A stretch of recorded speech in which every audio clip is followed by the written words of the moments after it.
Hello Gemini, Sun, Moon, Rising, and Venus signs. Kamusta kayo? Sana po nasa mabuti kayong kalagayan. Welcome back po sa Star Tarot. At kung bago kayo dito, welcome din po kayo. Please subscribe, like, share my videos, and leave me a comment kung naka-resonate po kayo. Thank you. Tignan natin kung ano ang mga messages ni Gemini. First card po ninyo, we have focus. Okay? Mag-focus daw kayo, Gemini.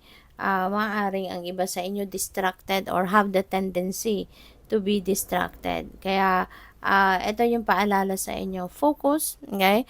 In order for you to succeed agad-agad, in order for you to finish up agad-agad kung ano man ang mga bagay na pinagkakaabalahan ninyo. In order for you to finish it up, maglaan kayo ng oras, panahon at attention para dyan talaga, no? At wag na kayong titingin sa iba pa, no? Maaaring may mga temptations around you, so wag na ninyong pansinin ang mga yan. Just focus on what you are doing, just focus on your goals and your dreams, yung ganon, okay? Para na mapagtagumpayan mo agad ang mga ito. So, we also have embracing. Wow. So, feeling ko dito, this is like an acceptance as well. Diba? This could resonate with acceptance na kung ano man yung mga nangyayari or kung ano man yung mga bagay na nag-unfold right there. Just embrace it. Okay? Wag na nating questionin, wag na nating alamin pa kung bakit, kung papaano, whatsoever. Let's just embrace it. Let's just allow the destiny to unfold, no? So, what else? We have abundance. Wow, napakaganda nito. This could be abundance of anything na pwedeng dumating sa inyo, Gemini. This could be abundance of money, abundance of friends, abundance of time and energy. This could be anything, no? Na po pwedeng ibibigay sa iyo ng universe sa ngayon. This could be abundance of everything.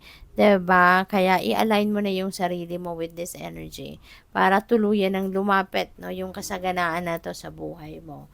So, we also have flow. Yan, just go with the flow. Surrender to the divine, diba? Surrender to God and allow the destiny to unfold at its own pace, diba? Sumabayin na lang kayo sa agos ng buhay. Huwag na nating kontrahen, no? Kung ano man ang mga pagbabago, kung may mga pagbabago nangyayari, huwag na nating questionin kung mayroong mga magagandang pangyayaring dumadating or even if it's unfavorable, just embrace it. Okay? Just embrace it. Just go with the flow with life. Alright? So, tignan natin kung ano pa ang mga mensahe para sa'yo, Gemini.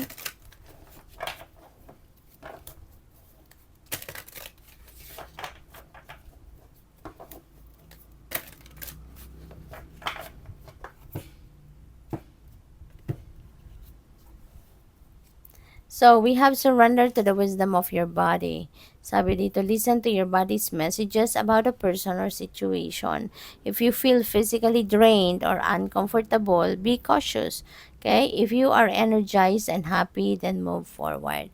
Okay? Napakahalaga. No? Napakahalaga nito na makinig kayo sa wisdom of your body. Kasi that is also one powerful way of the divine to send you guidance, 'di ba? Kung you are lalo-lalo na, let's say for example, you are dealing with a person na hindi mo pagkakatiwalaan, if you're dealing with a person na manloloko, scammer, mga sinungaling, mga ganon, makakaramdam kayo diyan, no, na sometimes magiging anxious kayo or alam mo 'yon, yung hindi ka mapakali, merong merong pakiramdam na hindi ka, ano yun, yung hindi ka mapakali, hindi ka komportable, sa pakiramdam mo habang nandiyan ang taong yan. That is already a signal for you, na dapat maging maingat ka dyan sa taong yan. As much as possible, kung pwede mo nang iwasan mo na. 'Di ba? Kasi, ano na yan, warning na yan sa'yo, red flag na yan. Okay? But if you are dealing with someone, anang nararamdaman mo excitement, nararamdaman mo magaan ang pakiramdam mo, energized ka, then ibig sabihin, that is a good one. Now, you are dealing with a person na pwede mong pagkatiwalaan, pwede mong samahan, pwede kang sumabay sa kanya, yung mga ganun ba? So what else? We have surrender to prayer. Give yourself over completely to prayer. When you pray from your heart, you will be heard throughout the universe, and answers and support will arrive, 'di ba?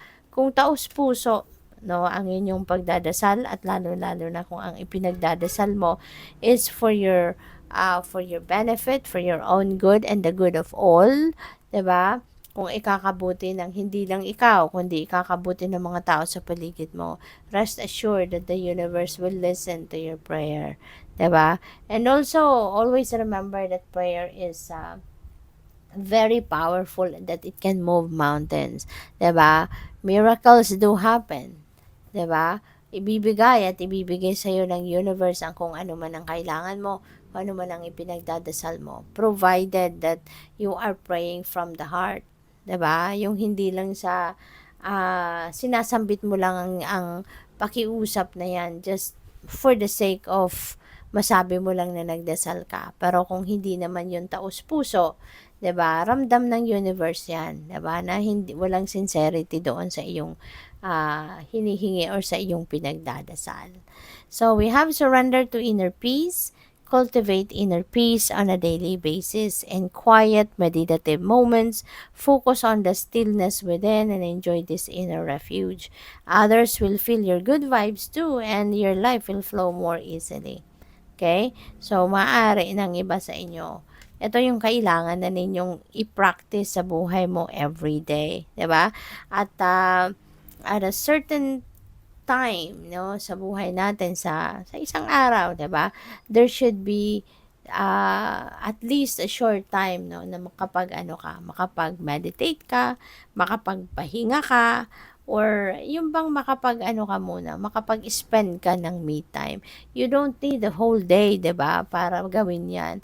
Kahit saglit lang, 'di ba? Kahit saglit lang, we need to recalibrate ourselves. We need to recalibrate our mind, 'di ba? Yung puso natin, yung nararamdaman natin, kailangan natin ng ipagpahinga yan kahit saglit lang, no? Araw-araw.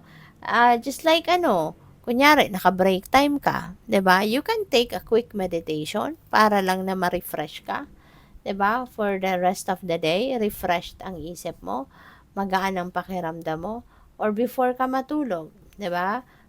That is the time, no, that we really need to, like, mag-me time tayo. You know, at least few minutes before na matulog na tayo. That is the best time also na mag-meditate. It's the best time na mag-stillness ka. 'Di ba? Para pagtulog mo, relax ka. Pagising mo, energized ka. 'Di ba? So, good luck sa'yo. Thank you for watching. Love and light. Namaste.